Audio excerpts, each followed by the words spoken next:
Thank you, friend. Shabbat Shalom. Greetings to you all. Now, I hope you all had a wonderful Shavuot. Hey, if you missed it, you can still celebrate it. Acknowledge the fruits of the earth and the gift of instruction from God the man. It's, available for you, like to really honor any time you want. Don't worry about it. And there was, of course, another huge celebration last week. It was 50 years ago today. Sergeant Pepper taught the band to play. They've been going in and out of style, but they're guaranteed to raise a smile. So may I introduce to you an act you've known for all these years. Sergeant Pepper's Lonely Hearts Club Band. Now, I remember the release of that life-altering album. Perhaps biblically, it could have been called Sergeant Pepper, to affect the double name calling, life-altering formula, which we got to know so well in Genesis and Exodus. I doubt any album had a greater impact on the collective consciousness of a generation. Now, on the day of its re-release, I was in Montreal where I saw my good friend Michel. It's always a pleasure, one of the great luthiers of our time, an artist, a humanitarian, a friend. It's always great to see people you do not see enough of. And the celebrations continue this week. As hard to believe as it is Harvey's birthday, 90 years young. And I remember many, many years ago in Memphis, no, not that one, the other Memphis, I was looking at the giant statue of Ramses the Great, having a vision and seeing Harvey celebrating the same birthday. Well, have a wonderful one. I'm sorry I cannot be there to celebrate and to honor you. And with Memorial Day just the other day, with this week having been one of the gathering festivals, and remember it's the gathering festivals in addition to Yom Kippur, in which we have the public call to mourn, the Yizkor service. We did it at Passover, we do it again now. We mourn and we remember the souls of the brave men and women who've defended the country, and we mourn and remember the souls of our family, our friends, our martyrs. And in so doing, bring honor and elevation to their spirits. For the souls of Jackie and Murray and their families, for Michael, for Gabe, for any and all who have lost a loved one, and that's probably everybody, we join to honor and to elevate. So let's all take the opportunity to call for a spiritual renewal, an elevation of spirit for all mankind. Let's send out healing energy to all who need it. And think of those you know, for them, for everyone, for love, for renewal, the kindness, healing, wishes, goodwill, and love you send out. It just circles the world, my friends, finding those in need. So thank you, each and every one of you. Mi sheberech avotenu makor habracha limotenu, may the source of strength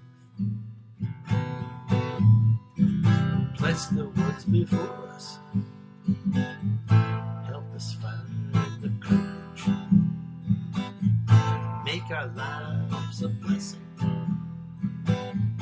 the renewal of body, the renewal of spirit, and let us say, Amen.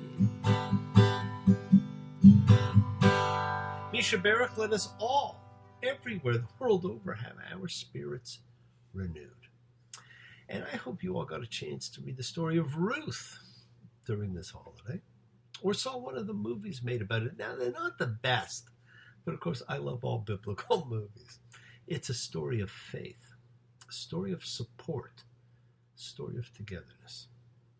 And it is our coming together as friends, as a chavura fellowship, joining to express our nature of kindness, compassion, and energy of sharing of thoughts and feelings and hopes and dreams and wishes that unites us all coming together every week in this community house of spirit, the Beth Ruach.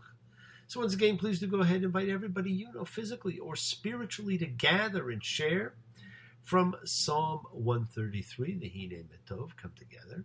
Hine Matov, Benai, Shebetachim Kam Yachad. Hine Matov, שניים שבט אחים גם יחד. How good and how pleasant it is for brothers and sisters together. Community. Community. Community. Together. So as a community, let us all spread love, goodwill, and fellowship to the world. Well, this week, my friends, we come across three amazing things as we read Nasso, add up. Now, you can whip past the early parts of this parsha and its census of the Levites. Again, you will notice the priestly predilection to separate and divide the impure from the pure, our old friends Tamah and Tahor. You're going to see it, like I said, over and over again throughout the rest of the Torah. Now, just past this, there are three amazing things in this particular parsha you find nowhere else. And they're prefaced with a fantastic little comment in Numbers 5:5. A man or a woman, when they will do any of the sins of humans, so that person has guilt. Sins and guilt kind of go hand in hand. Then they shall confess their sin that they have done. That's this whole thing about confession. They say it's good for the soul. It allows you to remove the destructive force of guilt, while it encourages asking for forgiveness and granting forgiveness, the great forgiveness mechanism that too few engage and has become so ensconced in Catholicism. Now, I recently returned from a tour of ancient sacred sites, wonderfully arranged by my good friend Pablito, and inevitably, there's now a church built on just about every one of the sacred sites, because sacred sites attract more sacred sites. And the confessional in the church was dominant in each and every one.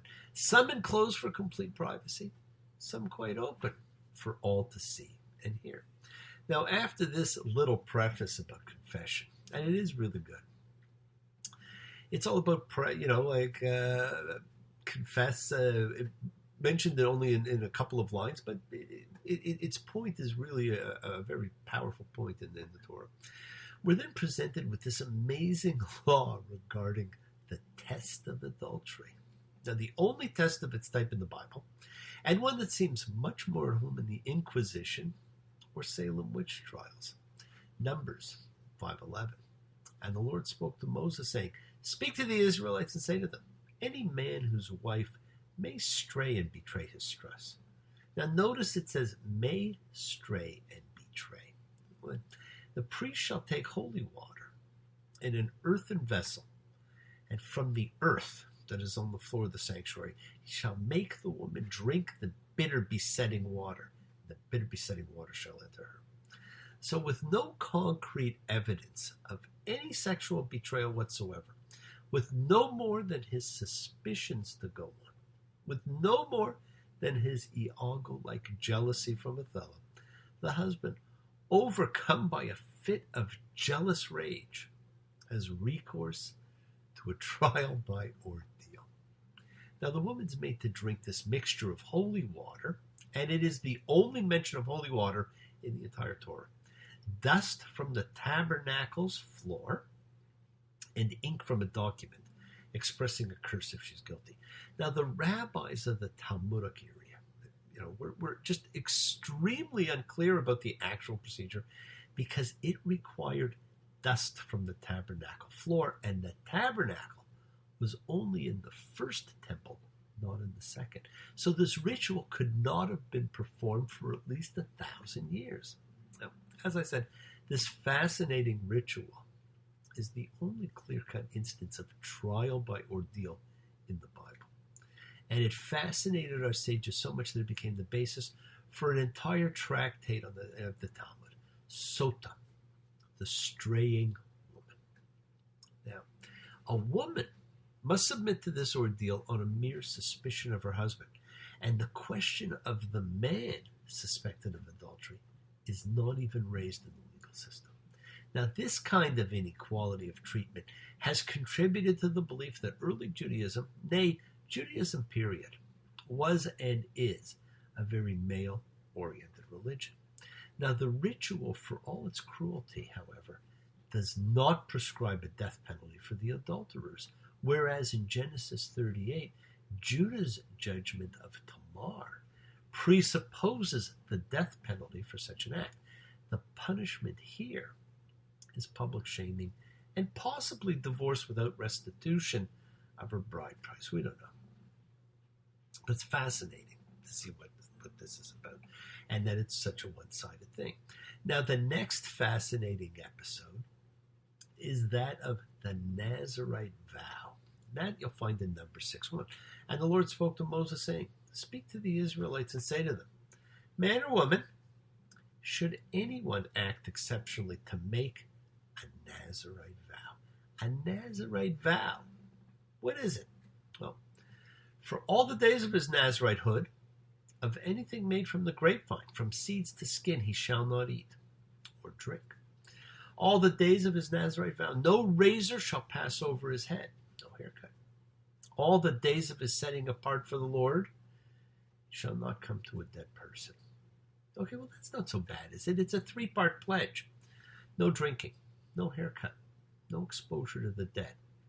Well, 2 of the 3 are not readily apparent, so you could not necessarily tell if someone had made the Nazirite vow. So the sign of the Nazirite was long, flowing hair.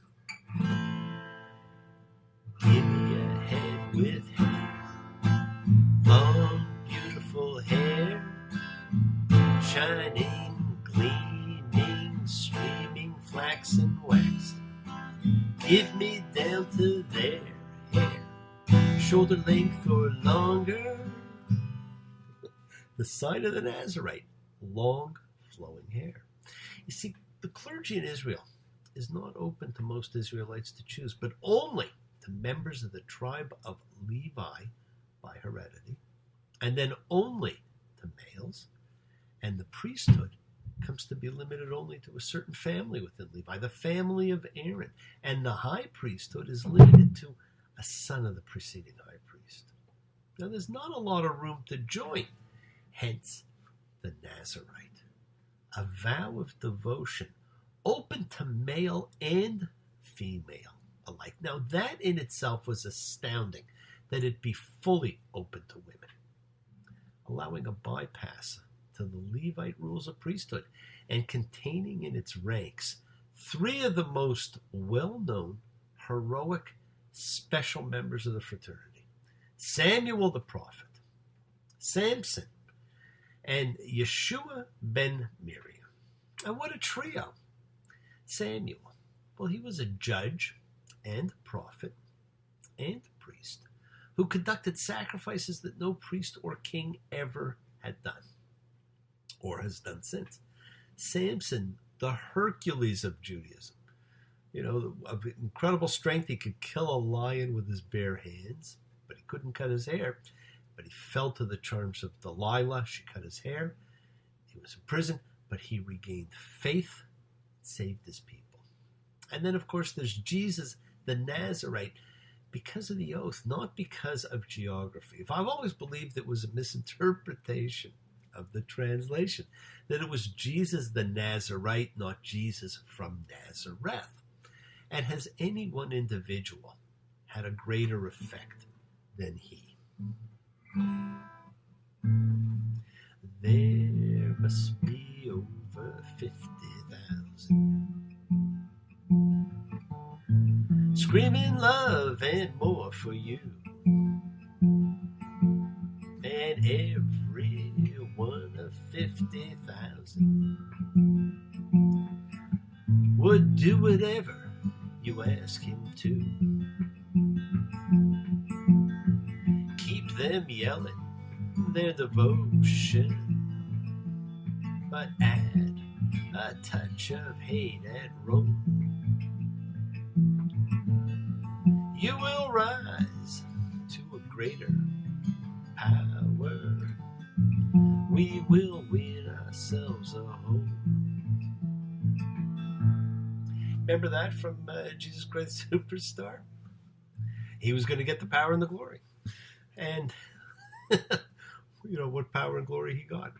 Now, the last of the three is what has become known as the priestly blessing. And that can be found in Numbers 6:22. And the Lord spoke to Moses, saying, speak to Aaron and to his sons, saying, thus shall you bless the Israelites. Say to them, may the Lord bless you and guard you. May the Lord light up his face to you and grant grace to you. May the Lord lift up his face to you and give you peace. Now, this cadenced threefold blessing came to play a central liturgical role for both Jews and Christians, and probably began to serve that function even in the biblical period. And notice the language, my friends, in Numbers 6:24, you. The language of the priestly benediction, like the Decalogue, is formulated in the second person singular. Now, although the priests are instructed to bless the entire people with it, and although it historically has been pronounced as a congregational blessing, it's both a personal and a communal wish. In 3 brief lines, the priests, with each individual divine blessing, protection, favor, grace, attention, and peace for each individual. Now, it's probably the oldest continual blessing in Judaism, and one that as a rabbi and a Kohen, I take great pride in bestowing on every couple that I marry. Yes, the world is sacred. So is everything in it. Express your gratitude, light a candle, make a wish. Celebrate your life and the lives of those you love. Share your feelings with them. Live free, be free. Honor your freedom. Be well, be happy, be blessed. Share and honor the light, all who live in the light. Continue to shine. Continue to send everybody you know goodwill and love. Pray for peace and freedom for everyone, and end to terror and hatred. Remember, friends, we are a community. We learn together. We celebrate each other. We love each other. We share this ride together, men and women equally. Let us send out love, not fear. Send out peace, harmony, good healing to all who need it. And please do. Learn to forgive. Learn to love. Open your hearts and honor the relationships of your life. To those you love, that you love them. Take advantage of the time you have. Enjoy the journey. We take the twists and turns and the patterns that weave through the fabric of our lives in our effort to grow, to learn to be to love. So please do love. Now bless you all. Have a fantastic week, a week of love and light, a week of peace. Keep working on manifesting your years of freedom, your new lives, with all of your new opportunities. Now remember, we set in motion all that happens in our lives. Our intention, our cause, our effect, everything is linked. As I've said, you always have time to forgive and to be forgiven.